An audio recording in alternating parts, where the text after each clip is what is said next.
Welcome to the second day of the Housing Transformation Summit, and you are in the Digital Solutions track. We have a few new people that joined us today. We're going to be talking about all things digital marketing, digital technology, digital innovation. It's a fun topic.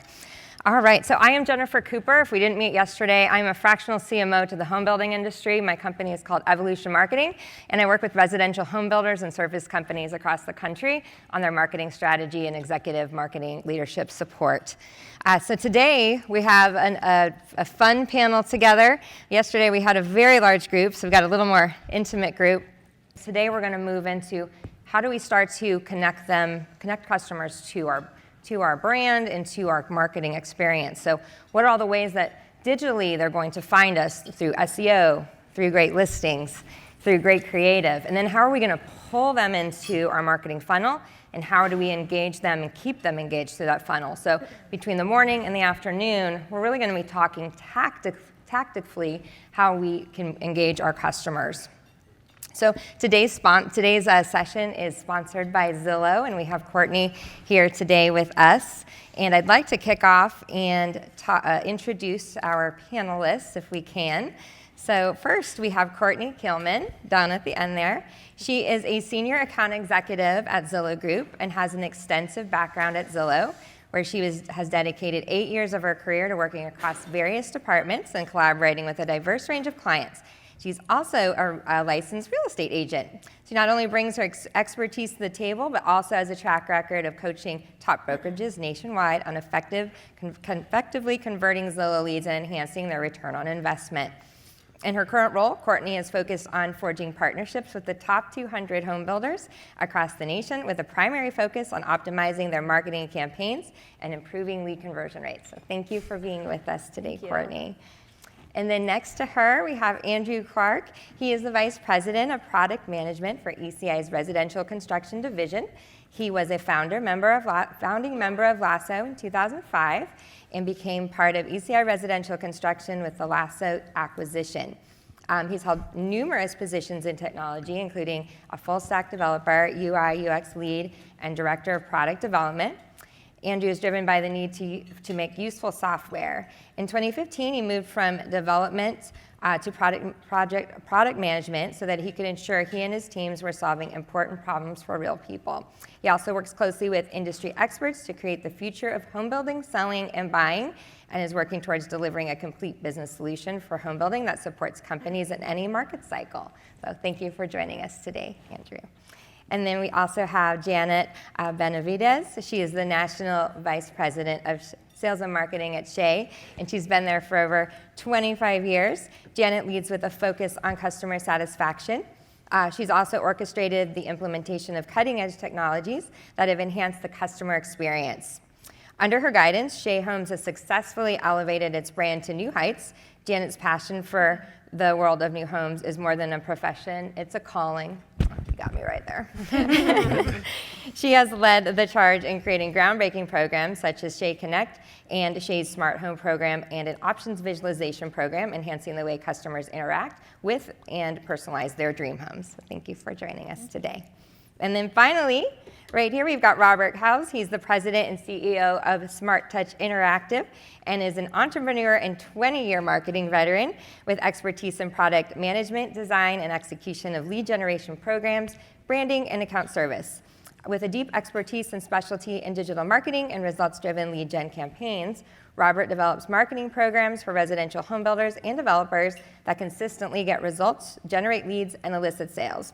Outside of developing successful marketing programs, Robert serves on the board of directors for the Austin Home Builders Association, also serves on the Sales and Marketing Council for the National Home Builders Association, and is a VP of Collegiate Relations for the American Marketing Association Austin chapter.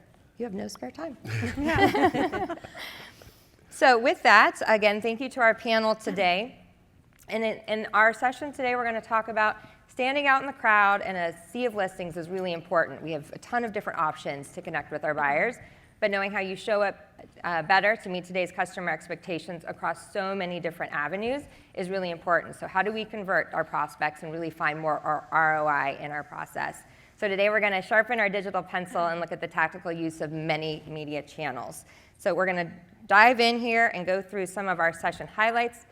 So today we're going to look at how do you explore how much of your marketing budget should be leveraged for SEO, online listings, and social. We're going to get some really comprehensive ideas about what those percentage breakouts are for consideration. Obviously, depending on your size, that may vary. Review best practices for listing enhancements and understand what buyers are looking for out of listings in today's market. Is it virtual model homes? Is it interactive floor plans? Is it photography? Is it rendering? Is it AI? We're going to talk about some of those opportunities. Understand what creative messaging or digital inputs are attracting buyers most and what constitutes as a successful engagement. How many times do we need to touch the buyer with a certain message, and really what does that engagement measure mean is super important for our ROI as well. And then finally, we're going to discuss how to evaluate the marketing data to determine what is driving the most interest and where a buyer is considering hyper-personalization to stay in the funnel.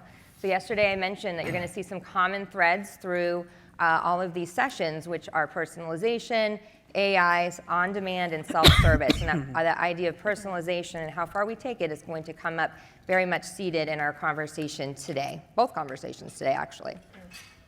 All right, so we're going to kick off first with Courtney. Again, Zillow is our sponsor. While they don't have a more formal sponsor presentation today, they have graciously offered to share some of their most recent consumer housing trends reports. So we're going to let you take it away. I know you've got some amazing insights and statistics to share with us today. Thank you. Yeah, thanks so much for being here. So we have up here the link to that consumer housing trends report. If you want to download that, save it to your phone.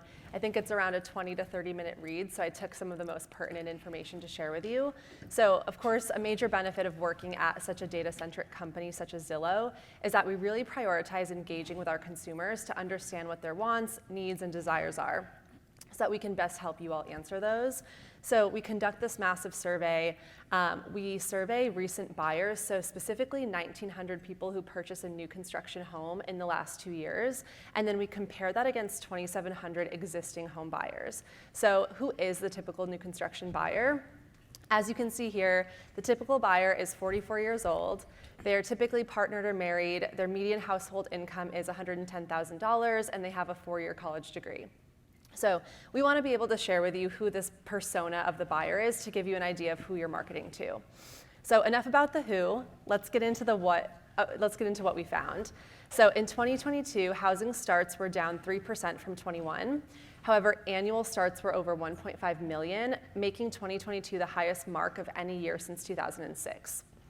As we all know, rising interest rates have really caused a continued inventory shortage and a difficult market. That's no mystery to anyone in the room. So that being said, new construction is even better poised than any other time in history to compete with the resale home market. I know I've purchased a couple of homes in the last few years, and I didn't know a lot about what was offered with new construction, with rate buy downs and creative incentives. So one really creative option I actually heard about, and I know Janet may speak about this with Shea Homes, but something some builders are doing are actually building out ADU units on their properties to help buyers qualify for their mortgage. That ties right in with what we found in our survey, that 41% of buyers say that it's highly important to them to be able to rent out all or part of their home. That number in 2019 was only 22%, so that's nearly doubled in the past few years. So really awesome option. Resale can't do that for people necessarily, so a great way for builders to stand out. Another really interesting stat that we found from this report is that the percentage of buyers only interested in new construction remained consistent year over year. That's at about 36%. So there's 2/3 of the market looking to buy a home who don't go into it exclusively looking for new construction. So that's a huge chunk of people that we can try to target, and I'll get into a bit more about how to target those people. But again, just a huge option for us to really increase those people looking for new construction. So advertising on the internet in places like Zillow, that's where we're showing up next to resale and capturing that audience who isn't starting their search knowing that they want new construction.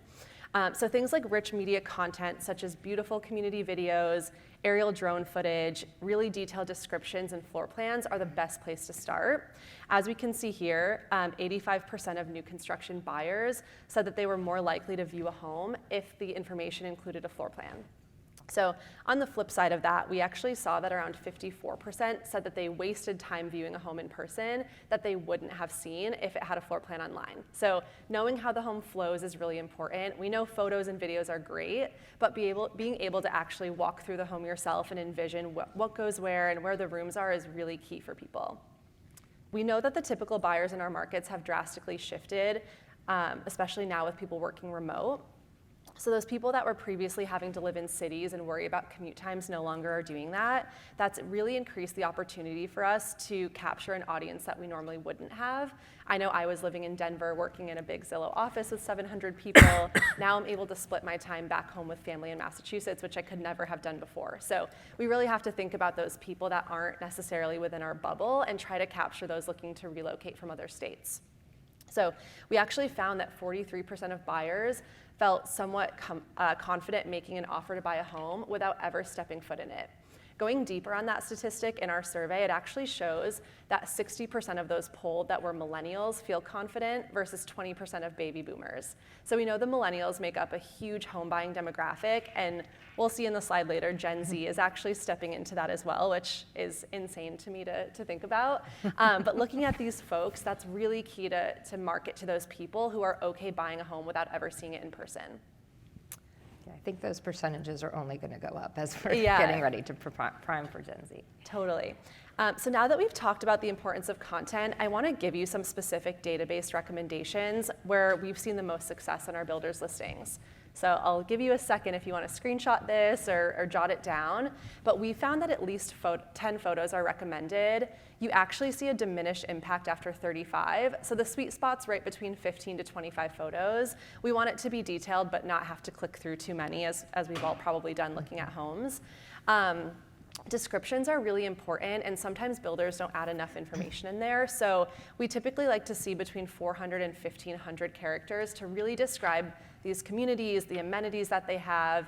And it's not only important to describe the home, but we actually launched a new artificial intelligence powered search. So when someone's searching on Zillow, they no longer have to type in, Phoenix, Arizona. They can type in homes in Phoenix with a pool, or homes in Phoenix with air conditioning, or granite countertops, or things like that. So we really want to add in as much information as we can, not only to let them know how beautiful and great our communities are, but so we show up in their search in the first place. Can I ask a question? Yeah. I know we didn't prime you for this Absolutely. question, but I'm curious. Sometimes I see builders will kind of fill in imagery with lifestyle. Do you find that actually does anything, or is that just filler? Yeah, no, that's great. And I have a stat for that in a minute. So Okay, I'll come back to that, but perfect. definitely add that in. I wouldn't lead with it. We see that the best ads really look like the resale homes and kind of blend in. No one wants to feel like they're being targeted or clicking on an ad. So when you're looking on Zillow, you want your photos of your listings to show a home that looks similar to the resale homes. More beautiful, but similar. Mm-hmm. So I wouldn't lead with a lifestyle photo, but definitely add it in there. Good question. Next slide. A couple of other things that builders sometimes leave optional that we found actually contribute to both higher page views and higher conversion rates are year built and virtual tour. So again, virtual tour is going to be a huge component of what we're talking about, but adding in year built, sometimes people search by filtering the newest homes to the oldest, and we don't always think, being new construction builders, we have to add this in. Definitely add in the year that it was built so it really stands out against resale. Another thing, fields that contribute to higher page views are virtual tours, 3D tours, and whether or not it has air conditioning. So here in Arizona, I'm sure that's really important. All right, so now that we've talked a little bit about what buyers want, let's talk about what we could be seeing this year. So again, like we talked about with millennials and Gen Z kind of shaping the home buying market, we polled them and found that 72% of Gen Z want to purchase a home in the next 6 years. So Gen Z kind of make millennials look like we're from the Stone Age, so we really have to market to these folks who have never not known a world without DoorDash and Uber and all those fun things. And back to your question, Jennifer. Yeah. So this is really interesting to me. Feelings of loneliness were brought about during the pandemic. And humans really crave connection now more than ever. So we've actually found that 53% of buyers last year said that shared community amenities were really important to them versus 38% who said that in 2019. So a lot of people lost a sense of community that they previously had working in the office. Builders have an opportunity to make up that gap and really show people how they could be living amongst others in their communities. Moving forward to things that Zillow's doing going forward to partner with builders and continue to be even more effective partners, we actually have a Redfin partnership that we just launched. So Redfin didn't previously have a new construction product, and they came to Zillow and asked if we could syndicate our listings to their website. So we're taking our 112 million unique users and expanding that by 37 million users on Redfin. So any builders that partner with us on our site are now getting that additional reach as an added bonus. So that's a huge initiative for us. Redfin will be great for bringing in additional leads and expanding that reach as well. Here we have a look at what the user experience looks like. So you can see here, pretty similar to if you search on Zillow, you have the map view and then the listings show up alongside of that. You can also see on the next slide that we have our user experience. If you're familiar using Zillow, you can go on to book tours, contact builders. The community details page, the content is front and center and bigger than it ever was. So that again really reinforces how important it is to have beautiful photos, beautiful images, videos, and all of that, because it's really front and center on Zillow and Redfin. I have a question on this particular slide. Do you find that you're seeing any trends of because you get so much data out of what people are searching for, are you finding any trends around people are looking at like a certain style of home or certain like any furnishings or color trends that are pulling people more into listings at all? Yeah. Trend data. Yeah, I was reading an article that Zillow recently put out that I found really interesting. People are willing to pay more for dark and moody homes. So the all white is kind of out. They actually found that charcoal gray is the color that makes your home sell for the most amount of money. Homes with a dark gray kitchen sold for $3,000 more on average than homes with an all-white kitchen. So I don't know if builders should go paint their homes like dark gray, but it could be something we add in on the site to be able to test out, how it looks with one or the other, something like that. I think it's valid because, well, one, builders should be modeling their homes and what's trending and staying on top of trends, and then knowing that if it transcends even to the level of where I'm just picking up a listing and I'm looking for a particular trend, that it's really all connected. So I was curious, and I love that answer exists because I didn't know if you would have that. So thank you. So I'll paint our homes gray, dark gray. I like dark gray, so I'm not gonna lie. So another offering that we have that's new is Showing Time Plus. We now offer listing media services. So I know we're sitting here touting how important content is, and Zillow really wanted to put our money where our mouth is and invest in a way for builders to more easily beef up the content that they have. So we actually now offer an in-house service for builders to get videography, photography, aerial drone footage. I know Janet's actually utilized that at Shea Homes, so she can speak a little bit to her experience with that, but it's a fantastic way to really get quick service. The turnaround time is like 48 hours. Yeah, 48 hours.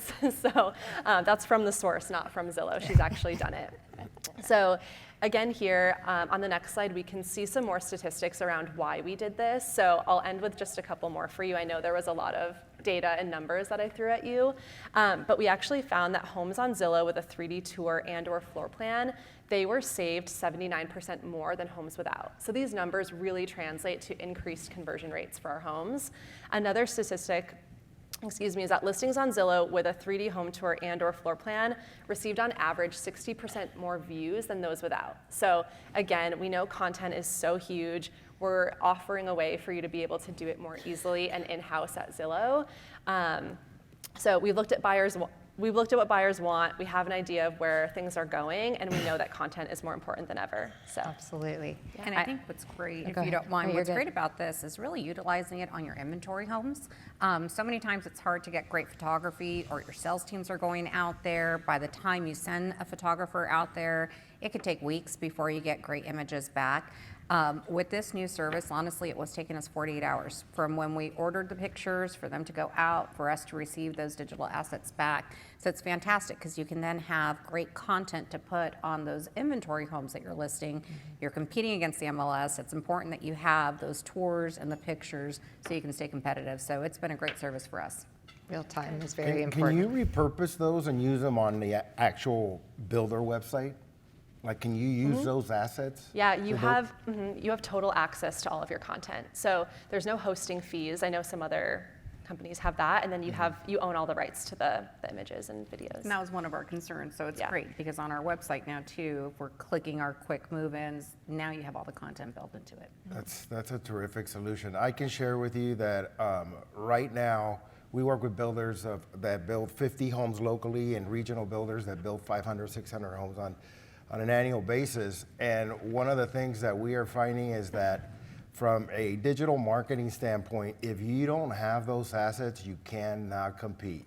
If there are other builders in your market that actually have them, that's who's gonna get it. We have to report back on results and report on the good, the bad, and the ugly. And 9 out of 10 times when we are not hitting the mark, there's something content-wise going on the website, and it's typically a lack of investment in those floor plans. I think this is a great solution, Yeah. and the fact that you can repurpose it, that creates a lot of efficiency. Yeah. Speed is also something that we need, so that's great doing it for you. I do have one question, because the topic came up yesterday, is like, how do we get this done? Integration. Love the service that Zillow offers, but a lot of builders may already have some service providers in place to create those assets. So is there integration possibility? Like, I've already got virtual model tours, I already have some of my photography being done. You can still integrate that? Yeah, absolutely. Okay. Wanted to make sure that was Yeah. clear. Thank you. Awesome. Thank you. That was great information. Hopefully some people took some notes and can improve those listings overall for us. Okay, so moving on, Janet's going to give us some great insights into working for a large national builder. I'm excited for her to break down how she looks at marketing spend. I think that's one of the biggest questions I get asked as a consultant, is how much I should spend on X. And really the reasoning why, because it's not just a number. We've got to report on it, we've got to own it, we've got to distribute it across so many different marketing pieces. So really excited to hear your take on this. So take it away. Well, I think Courtney really just hit the mark with the fact that it's so crucial for our customers to be able to find us online. Yeah. And I think one of the great stats from last year's trend report was among buyers that were looking for new homes, 71% cited that they were not aware that there was new homes in the location that they were considering. So I think that is huge. If they don't know that the new home builders are in that area, we're being dismissed before they even start their search. So I just threw up some stats on here. These are recent stats from Realtor.com. They just held a conference a couple weeks back, and it was great to hear that over 57% of home shoppers are actually looking at 2 to 3 sites when they're considering which, and these are 2 to 3 search engine sites. So they're taking a look at seeing what new homes are out there, what they're considering. Only 33% were looking at one site, and 4 or more sites were viewed by 10%. So if you take a look at that, 67% of shoppers are looking at least 4 sites. And I think that's what's important to note, that there's multiple opportunities out there, and you shouldn't just put all your eggs in one basket. You really should be expanding your reach and looking at where you're advertising your homes. I think that's extremely important. So when we're looking at our spend, we're investing about 20% of our marketing budget to community listings. And we are on Zillow, we're on New Home Source, on Realtor.com, on Livable. So we definitely do stretch our net as far as we can to really attract buyers coming through. But I think it's also important that you are looking at what's working and what you're investing in. So these sites definitely do pull a lot for us, but it is important to get your communities out there, and it is important to have the right stuff out there. And if you go to the next slide, I think measuring your success, listing on these sites can get expensive. So making sure that you're monitoring your performance is key. If you have 15 different locations and 2 are doing great and they have high volume of traffic, I wouldn't list those 2. I would put my money on the ones that are struggling and really try to reinvest your dollars. And this can be a monthly thing where you're adjusting the numbers and you're taking a look. I think one of the big things and the hardest things for us from a builder perspective is really monitoring it. You can't just plug the dollars and let it go and take a look at it a quarter from now, because you're going to not reap the results that you could have been if you are actually moving around the numbers and plugging in, every month taking a look, what's working, what's not working, where do I need to readjust my budget? it can get expensive. So just use those dollars wisely, monitor it. We're lucky enough to have a data analyst who's staring at this and just looking at the return for us, who's taking a look at our lead conversion. Sometimes some sites will drive leads, but they don't actually drive results. So it's important to just kind of take a look at the quality of your leads that are coming through and how much conversion you are getting on those leads as well. So definitely monitor the results. I think that's extremely important to the success of your program. Yeah, I would echo that. I think that's an area that a lot of marketing teams, we get stuck and 30 days goes by like that. And we're jumping into the next month, and the data, really understanding the data, knowing how we need to move the money, move the message, or is a community all of a sudden performing really well and you need to reallocate dollars to another community or another location. I don't think, I know that there's not enough time being spent looking at the data. So if you don't have an analyst, really try to pull right people on your team to set those priorities, because otherwise we don't really know how we're capturing the true ROI of our spend. So, and I think easy reporting, having KPIs sent out to your division teams, making sure that they're taking a look at the numbers as well, the local teams, providing them the tools. Sometimes you can't count on everyone taking a look at what you send out, but I think that's what's extremely important, especially when they're looking at where they're going to supplement their marketing budgets.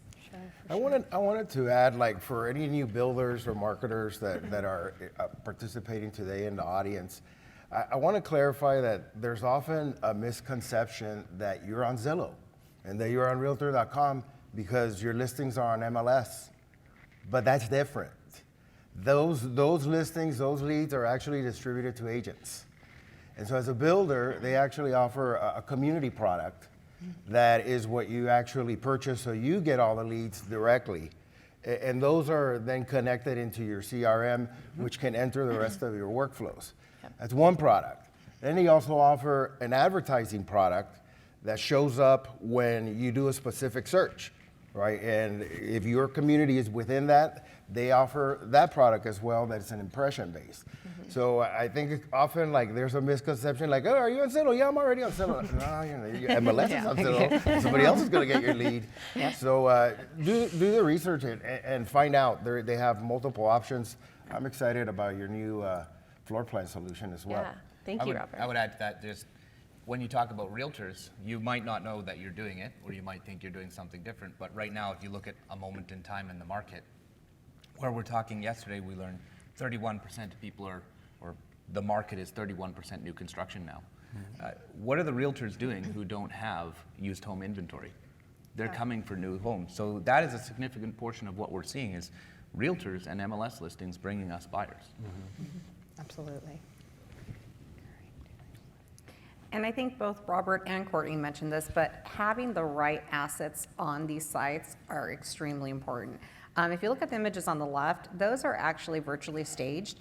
You can have your photography virtually staged. Those are inventory homes, and there's great solutions out there. We use Box Brownie. It is an easy service. Within 24 hours, you send them your empty living room, you tell them what type of style of furniture you want, they will send it back furnished. This looks so much better when you are listing versus an empty floor plan, and I think that is low-hanging fruit. It's extremely inexpensive to get these done. I'm talking less than a couple $100s, so to get a whole house done. And it represents the house so much better to be able to have that furniture placed and gives a much better appeal. So making sure you're using the right assets. You do have Matterport tours. If you look at any resale homes, they're able to tour that home. How can we not offer that same type of service to our customer where they can view that inventory home? So definitely invest. These are really low-hanging fruit, great opportunities, not expensive to do, but have your photography done. If you can turn around those images from Zillow with Showtime and get those images in quickly, and then have Box Brownie go in and plug in the furniture, you now have such a better presentation heading out into the weekend, and you're gearing up your sales teams to succeed out in that market and to have quality leads come through. You're going to attract more people with better imagery and better assets. So I think that always keeping that in the back of your mind, just because it's an inventory home and it doesn't have furniture, you can't go and stage all your inventory homes. It's way too expensive to do. We've done a few, and it's a nightmare too, to pull the furniture and move it to the next house. Sometimes you have to do that, but when you have virtual tools available to you, get them done. print these out, have them in the inventory home as well, so you can put them on easels and have customers walk through and just get a visualization of what that's going to look like. So there's a lot of great digital tools out there, and I think just being aware of them, making sure that you're putting them on your sites is extremely important. I had one comment in terms of these digital assets, and totally agree, especially in a spec-heavy market. I'm seeing a lot of box streams with nothing in them. So I do agree that that will help fix that problem. But in terms of your digital assets, sometimes home builders will have like a VIP process to engage pre-sales, let people know something's coming soon. I'm curious how you're using digitally from a VIP standpoint in your marketing experiences. Prior to communities opening up and Yes. trying to engage customers, COVID brought a whole new era to us and a new set of skills that we were required to have, where before you waited for them to walk through your door to start that sales process. Even with grand openings, we would wait until, the models were grand opening, you have 300 people coming through. Approach that we took is we really took a step back and started not just advertising when you're doing your lead up campaign and it's okay 6 months before the grand opening. What we've also started to do is webinars. So we trained all of our sales teams on how to conduct a webinar. We've created decks so that it's easy for them. It's a playbook. They now have the content, and we've created a schedule. So if it's 6 months out, introducing them to the community. What is the community? What is it going to be? What type of amenities are there? Second one might be introducing them to the floor plans, inviting the architect to join that webinar and educate them on why we designed the houses a certain way. Next one might be mortgage, educating them on the opportunities and what type of financing programs, and if you're offering incentives, what those incentives might mean to them. So I think creating those lead up campaigns, creating great photography and having virtual tours, when we're ready right before grand opening, we will showcase. We might not show all three because that takes too long, but we'll pick one of the floor plans and walk them through the virtual tour, so that you're engaging them and you're getting them excited prior to grand opening. So having those assets are critical, and being able to showcase them and utilize them in a way to attract your buyers and want them to engage with you, I think is extremely critical. And we've had great success with it. That's awesome. Definitely getting more ROI out of your assets too, and especially starting with that process at the very beginning with a new prospect is awesome. Absolutely. And actually, in San Diego in 2022, we opened 11 communities all virtually, and we were selling out almost every single community, all virtually prior to our models. So it was great success. We had a great program in place, and customers were buying without being able to tour the models because we had great assets to be able to show them and tour them through virtual product. Content wins and visualization wins.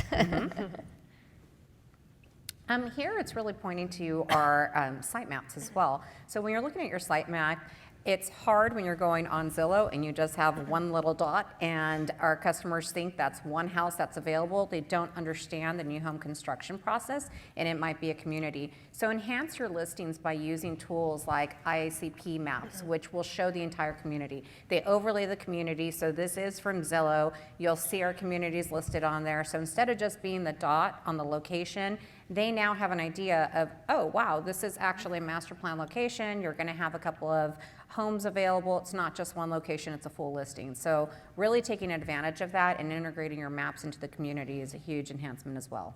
Can I say something there? Sure. On the last slide, we did also launch a new way to search on here. So I think you've probably seen it, but when you click on the dot, it now pulls up all of the listings. So we realized that was a huge pain point for builders, and now you can actually see that it's not just one listing, it's a whole community. So that has been updated. That's good. Yep. Heading into search and social, so there's definitely a mix, and I'll try to speed this up because I know I'm taking a while. I'm sorry, but there's definitely a mix on search and social, and that's actually where we allocate our largest budget. We allocate over 55% of our paid media to search and social. And I think what's important is making sure that you have the quality leads. It's not just the quantity, but making sure that you get the quality leads from these. We maximize our bid, and when we're looking at certain targeted terms, and we're searching very broad terms at times as well. Or versus searching broad terms, sorry. You want to go to the next slide? There we go. Social, there's a lot of offerings on social, so it's careful that you kind of look at what you're investing in on social. And I put an example in here, but on Facebook, we get more quality leads from the content promotion on Facebook versus the lead ads. And at times you think, okay, lead ads are going to pull more quality for you, they're going to get them into the door. But when we ran lead ads in the past, we generated a large quantity of leads, but they weren't quality leads that were converting to sales. So I think monitoring those aspects and just making sure that you see what is pulling in the leads, but are they quality leads and are they converting is extremely important. So for us, we monitor this very closely to look at what's working and where are we getting our highest conversion rate. It's definitely an important touch point, though, amongst all the campaigning. But Oh, agreed, yes. the leads usually are kind of garbage. Exactly. So if your dollars aren't really pulling Yeah. in what you need, I think it's important to then adjust your budgets. I'd argue, on the other hand, that there is a strategy. You can crack the code and get quality leads, but there's a misconception that you can just have one advertising program, lead gen, and that's it. And it doesn't work that way. That's when you do get the crappy leads by just running that. There's a strategy called audience building, which is based on either having somebody watch X amount of video time that you've put out in the advertising channel. There's carousel ads, there's traffic ads, right, that help you create a funnel in which then at the point that you are putting a lead gen ad in front of this prospective user, you have a higher probability because they actually have been engaging with your brand. They have hopped over a hurdle by watching 95% of the video. However, right, the conception is that means that I have to pay for 3 advertising programs per community if you want to execute that strategy. So I tend to agree with you that like you have to be strategic when you are as a builder and you build in multiple communities and you don't have an endless budget, then you can utilize the same channels, but then strategize based on where you need demand. Great point. Just wanted to add that. No, We'll absolutely. probably talk about that more. Search. So SEO is extremely important, and we're constantly optimizing the content for SEO. It's important to watch Google trends and to follow the trends as well. So when you're seeing changes in the algorithm as well, adjusting and making sure that your site is optimized. There's a lot of changes that happen, and if you're not staying astute to the algorithms of Google, you can get lost in your listings. We allocate about 15% of our total budget to content and optimization. I want to add that we just had one. We just had a major update countering artificial intelligence. All right, it was a big shakeup. So if your sites, your Google G4 indicated like a little loss of traffic that was unusual the last couple months, that was an effect of that change that they just made.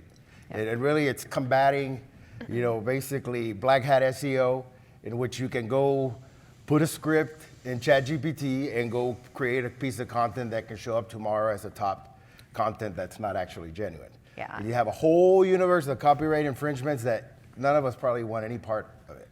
It's going to be interesting. We're looking at it right now, and you're absolutely right. Making sure that your content is authentic content and being able, we're trying to find strategies, but being able to tie it to the fact that this was written by and giving kind of the credentials to a person versus the Google algorithms thinking that it's AI created content. So you're probably going to start seeing a lot more of that who created the content and who was providing the content so that it does come up as being authentic information and not AI produced information. And I think that goes back to quality content. I mean, we have tools that make it easier to post content and create content, so we're posting more content than we have. But it's about the quality.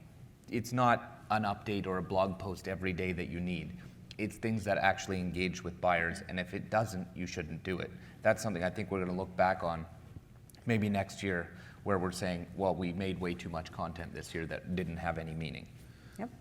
Yeah, I would say like on the topic of AI, like AI does not work without HI, human intelligence. And right now, like we at the beginning of the year when this all came in, everybody was concerned about potentially getting replaced. And the reality is that you got to have a skill set to know exactly what to put in these prompts and how far you can go. In my firm, we have implemented it to create some efficiencies.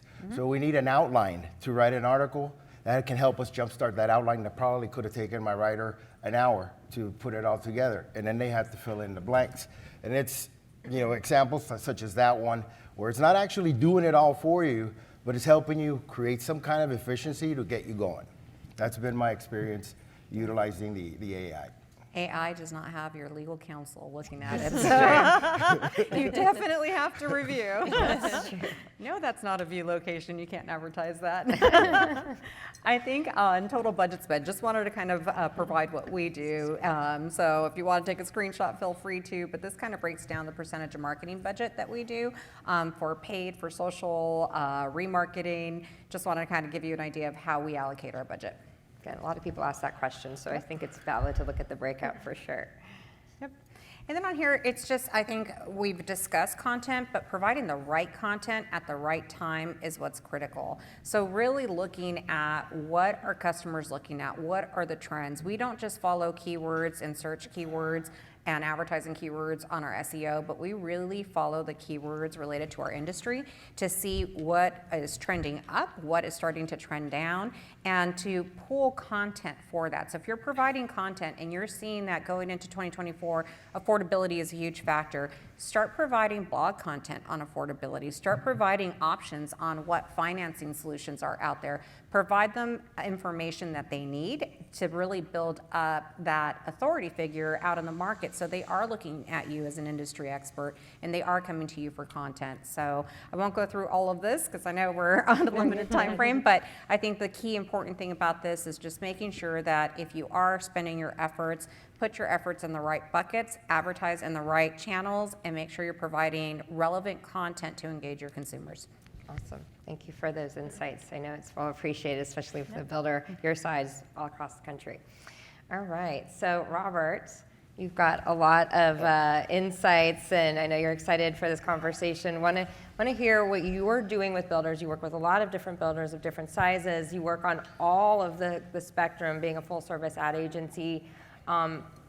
Really going to kind of just see what's working out there right now going into 2024. People are in budget season. They're trying to figure out, or I'm hearing a lot of advice from other peers saying, other service provider peers in the industry saying, you know, you need to be spending more next year. And we do have to spend more to be seen more. It's a very competitive in the new build market versus resale. So what are you seeing right now as your recommendations going into the year, and what are some of the best practices? I know you have a whole host of things that you could talk about on this spectrum alone. Sure. Really, right now, the trend is reinvesting in the websites. I mean, what a timely topic. But if you're not investing in the user experience of the website, the challenge is you're gonna burn a lot of money, and it's not gonna get the results that you want, and you're gonna become really frustrated. And so we've been advising, like, before you start spending money or reinvesting or increasing your AdWords budget, your Meta budget, your listing budgets, you gotta work on the site. So we've had a lot of conversations this fall. Builders recognizing, we work with over 60 builders throughout the country, Canada, Mexico, and Panama. And you're seeing that trend of like, hey, you know what, we've gotta reinvest. And so we're working on a lot of projects like that. Now, when it comes to strategies and where we try to take our clients, and granted that builders that do list, for example, less than 100 homes, probably are not participating in all these channels in advertising in all of them. But typically when you get over 100, you now have a marketing leader, you probably are using a marketing company to help you. And so strategy-wise, we call this program All Lines In. And what it means is that 10 programs integrated together times 10 actually equals 30 in the results. So that's a big part of what we do, or what we try to get our clients to buy in when you get to a certain size. Strategy-wise, right, like, okay, what does that really mean? And so today we utilize channels such as YouTube, display advertisement, signage, traditional signage that you may have in your communities, in which we're actually getting the attention and the awareness of a buyer before they ever came into the market, right? So when they actually start searching, there is at least some kind of recognition for a brand. And so for us, everything starts with a search.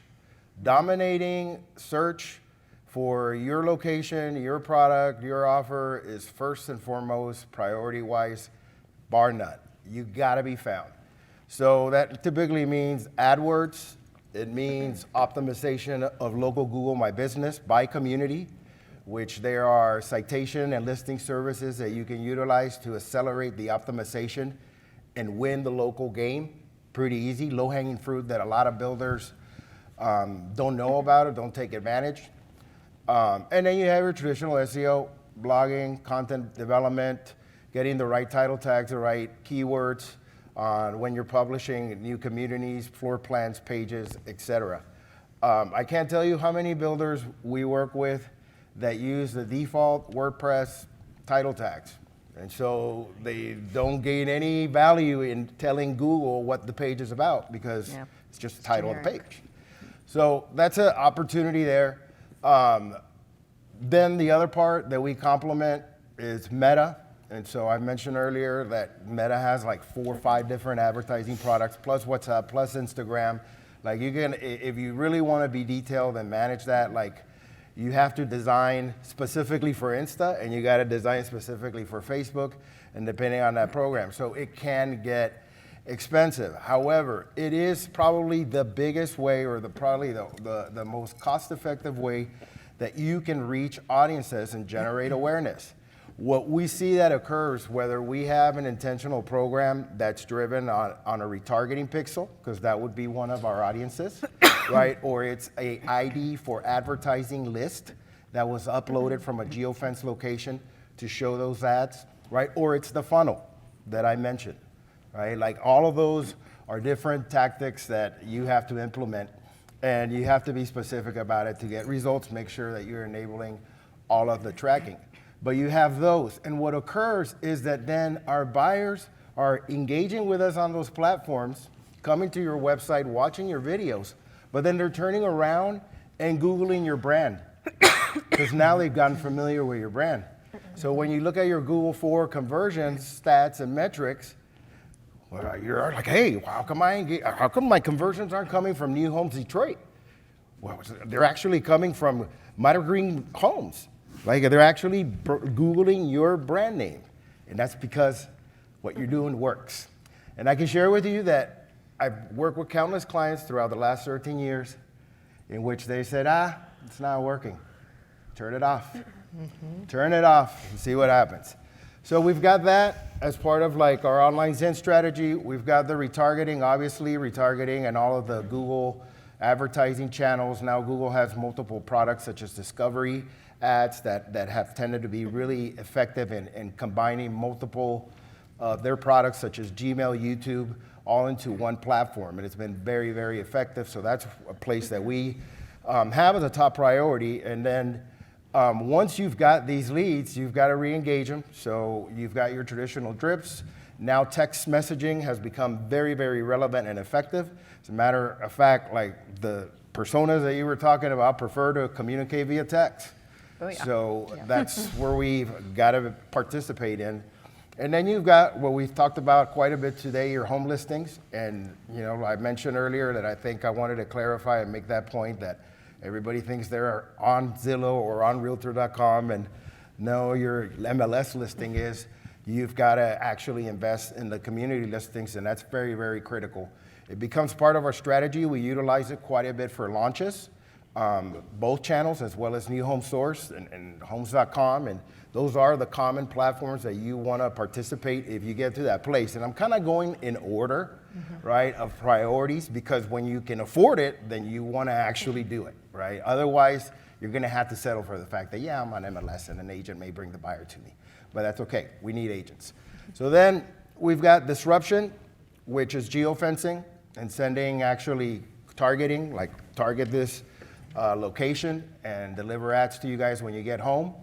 So that's an example, but most of our builders are targeting other model homes. They're targeting churches, they're targeting employers, they're targeting medical facilities where there may be a higher income level. And so, like from a disruption standpoint, the concept is that you're going shopping and you're at the Lennar model home and all of a sudden, like you get an ad for Shea and Shea is right down the street. There it is. Don't know how that happened. That would be the strategy. And then probably most relevant and also now a new part of the Google advertising platform is Waze. So the same kind of disruption, I'm getting driving directions from Waze to go see that Lennar model home, and all of a sudden I get an ad for Shea again. And so it's telling me that it's like 5 minutes right here. And it's actually giving me the directions. So it's extremely disruptive. And again, it's kind of one of these new advertising platforms that you need to, if you can experiment and have the budget to do so, there's a high probability that if you are targeting those kinds of interactions that you're gonna have success. And then kind of last but not least, you have your blogging, your content marketing that we talked about having great content, but content is just not blogging and articles. It's really what we talked about today, floor plans, videos, and map reports, virtual tours. And then all of this needs to be captured in a CRM, right? That you can be able to quantify the results and be able to get visibility. One that then you can also nurture and remarket to your clients using the emails and the texts, as well as providing sales a tool to manage those opportunities and together be able to have alignment and visibility to what's working. And that's the All Lines In program that Smart Touch offers. Yeah, there's just only a few things you have to do. 23 years of fishing. One thing that I also noticed when I saw ways that I just wanted to add, make sure people can find you. Check your Apple listings, your Apple Maps, your Google Maps, your Waze. Make sure that you're making it easy for them to find you, because although your website might have your directions, people are used to their apps. They are so used to, I'm always using Apple Maps, and if you're not checking the content to make sure that they can get to you and that you're listed in there, you're losing that opportunity. Yeah, whenever I open a new community, I make everybody check on Apple and Android how maps show up, and then go actually use the navigation, because you can just, oh yeah, it's on there. Well, then driving out and going, no, I'm staring at a field, I didn't make it. There's no road. is a problem. Yeah, I think the spectrum, and going back to the data, right? Like again, being able to use all of these pieces, going back to the data, and seeing what's actually working, understanding what's driving the actual conversions is super important. So thank you for going through that. I think another piece is to also know that AI is starting to play in this area as well, when we're seeing how we can come up with content using AI to test subject lines. That's something I use. Subjectline.com is a great way to just test to see if something's going to radiate, and even gives you other examples. So a lot of opportunities here, and there's a lot of opportunity to know that you hit your customers sometimes up to 85 touch points before they convert. I actually work in another system and process that tracks the whole buyer journey. And so you have to have this full mix here to really move the needle. It's not 5 or 7 touch points as it used to be years ago, because we think scroll, see, retarget. We're getting touched, the customer's getting touched so many more times by a brand before it actually makes a difference. So it's a lot, and it's overwhelming. It's why marketing is really important. We don't always get the kudos for that, and thank you for driving us through those examples. I think just before we move on, one point that you said that stuck in my head there, if you don't know if it works, turn it off. We do a lot of things, and we do them for a long time, and we think they work because they worked. And we talked about, turn it off, but then there's some new things we could try, and we tell ourselves, well, I can't try that new thing because I've got all this other stuff I have to keep doing. You have to actually make space to turn some stuff off to find out if it worked, and then try new things to find out if they're better. Yeah. There's old things that didn't work back then that actually are working now. We have experience with display advertising that, although our conversion rate is not very high, the ones that we do get are actually pretty darn good. And we've been able to be successful where before that was just a tactic utilized for awareness. And that was it. Zero expectations that we would get buyers from it, but they are showing up in our sales reports. Yeah. And I've turned off 2 campaigns where I actually was able to see the correlation between the sales line and the marketing line do this together. And I hated to say I told you so, but I told you so. Andrew, we're going to be wrapping up with you over the next 5 minutes or so, but would love to hear what, from you're at the head of the product side on EDCI, when you're watching a lot of data, you're seeing how folks are interacting. Give us your spin and your take on kind of where you're seeing website interaction and volume going. Yeah, so like we were talking about, investing in your website, but how did we get here? Where are we? And what's next? What should I do now so that we're relevant when we hit next? So we know lead volumes have gone down year over year, but we're starting to see website traffic come back, and people have a different expectation. The things that have changed over the last couple of years with the state being, I could use phone, email, and standard contact, like let's go 3 years ago. That's gone. We moved through remote work, people moving, accessibility. It has changed, and it's not going back to where it was. So if you look at the trends, your investment in your website and your ability to service customers in a different way, where their behavior matches that.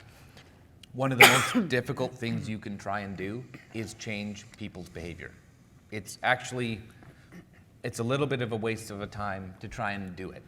You have to see how people behave and service them that way. When consumers come, you wait for maybe the people who use email and phone to move up in a segment. They're probably heading towards the 55 plus communities now. It's not an even split. But you look at those segments, and if that's your target, you keep doing that for those people. Then you ask, well, what's the new set of people? What's the next set of inventory? What product do I need to produce for these people? Sometimes it isn't the marketing issue. It's that we have to change what we're selling to those people. And you can tell marketing, market all day long, but it doesn't matter what you do because you don't have the right product. So you have to ask yourself, are we telling people to buy the right thing? Are we targeting those people with something they care about?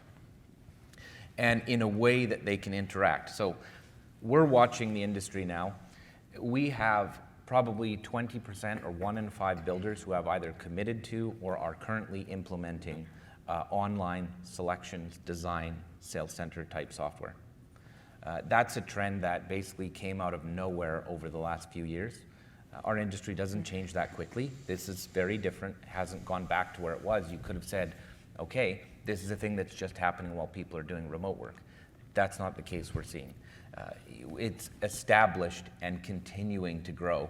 And the things you want to ask yourself is, what does that matter? If I implement now versus I implement next year or the year after because I didn't put budget in, if I delay that, I could be in a lineup of people who now want this.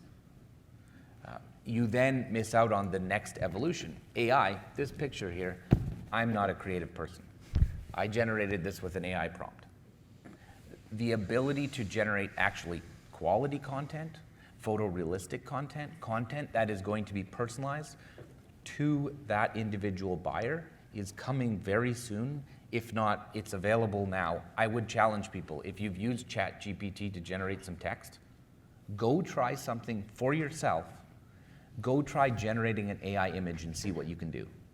I would say that most people are going to have their minds blown on what is available now. And that means the people who work on this as prompt engineers all day long are going to bring technology that we wouldn't have imagined would come so fast. And that gets us to, if you want to drive action, you want to get that motivation. The motivation comes from personalization. Content generation is expensive right now, but it's coming way down. Like we're saying we can stage a model virtually for $200. That's going to become even cheaper. And you're going to be able to target people. When you go and do retargeting, it's not people in a segment, it's a person with their personal style, and you'll be able to service them individually, and you'll say, isn't this what you'd like to live in? Do you want to live in the dark house or the light house? And I'm going to give you that because I know enough about you to know your personal style, and it's not that expensive to give you that anymore. So that's what's going to come on top of these things. Just like you're going to see website chat is going to get AI plugged into it so that you can search.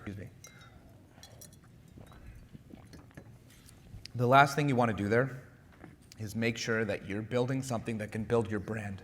Excuse me. You want to build with an ecosystem. Building your brand is not doing one thing in one area. It's doing it across the whole thing.